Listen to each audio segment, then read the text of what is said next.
Hey friends, this is Ginger from Radiance Coaching, home of Natural Radiance Reset, which is a private Facebook group for women going through menopause, um, supporting women naturally.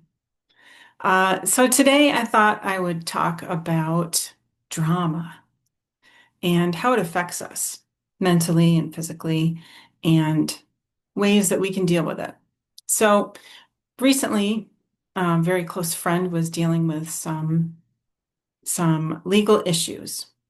And I went to a court date with them and just experienced a lot of new things, a lot of things to think about, and lots of opportunities to be judgmental and lots of opportunities to find some compassion for our fellow humans.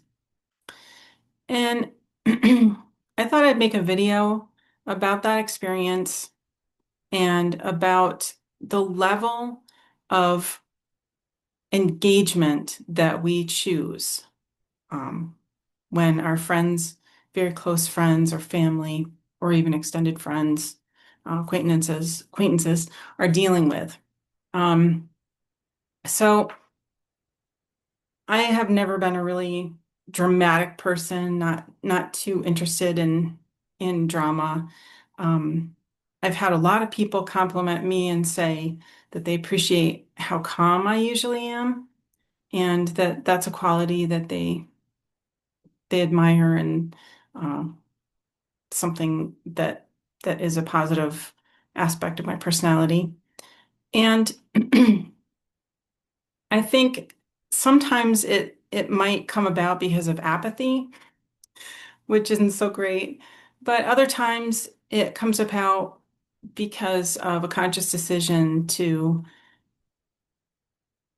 say no to drama. Um, there is a point where if we decide not to get involved in things, we end up just numbing ourselves and not really having a lot going on. And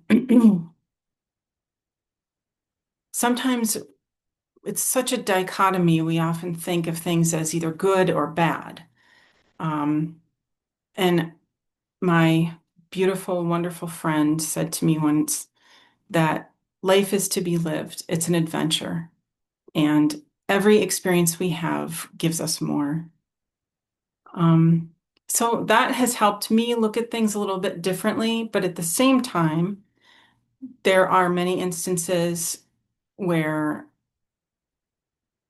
I understand that what we focus on grows in our experience, and it's important to make conscious decisions to focus less on things that we want less of in our life and focus more on things that we want more of. That's where a gratitude practice comes in. Um, Often it's recommended to go to sleep at night thinking about things that you appreciate in your life. Uh, I once had kind of a mental download, and it told me that whatever I'm grateful for before I go to bed at night is what there will be more of when I wake up in the morning. And I'm not sure if everyone's familiar with biblical verses, but there is one statement in the Bible that says, God's graces are fresh and new each day. And to me, that reminds me that life is a blank slate and that we can always start over again. And so focusing on things that we appreciate in life and that bring us joy, bring us peace of mind, really will create more joy and more peace of mind in our lives. Um, and intuition and vibes, feeling is really key here. Um, I think oftentimes when friends or family are going through issues in their lives and they share it with us, we'll get a feeling like it's it's either something that we are supposed to engage in or it's a negative feeling, and we need to honor that. And we need to make the decision that our peace of mind is more important than what someone may or may not think about our engagement. For instance, say you have a friend who's having some difficulty and she shares it with you and you can feel kind of a sticky energy from it.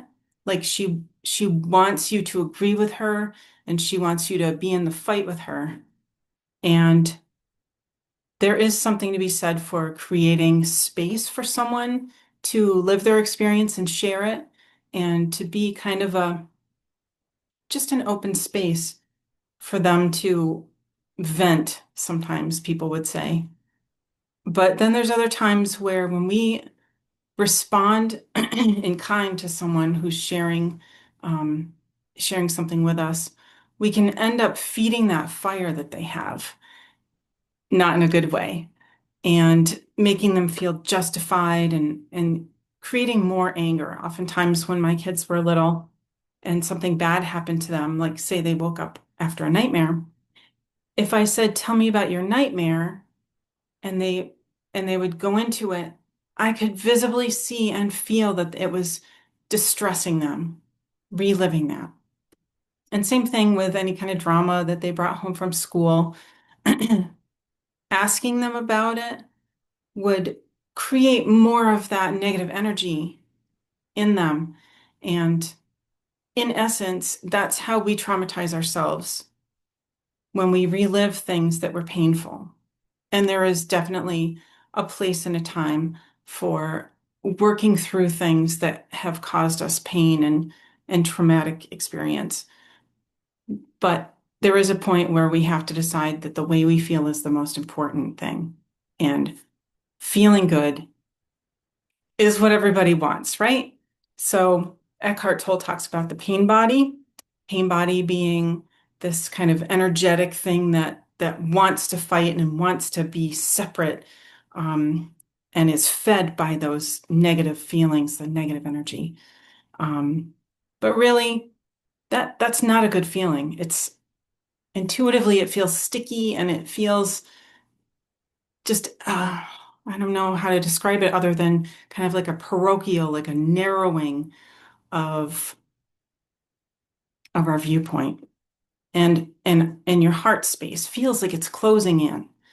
Um, so what I came here to talk about, hopefully you have kind of felt my meaning really is to put your good feelings first and honor your intuition and choose peace of mind and joy and gratitude over those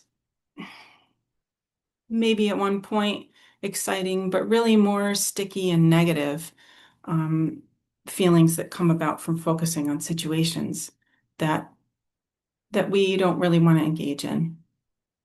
So, uh, thank you so much for listening.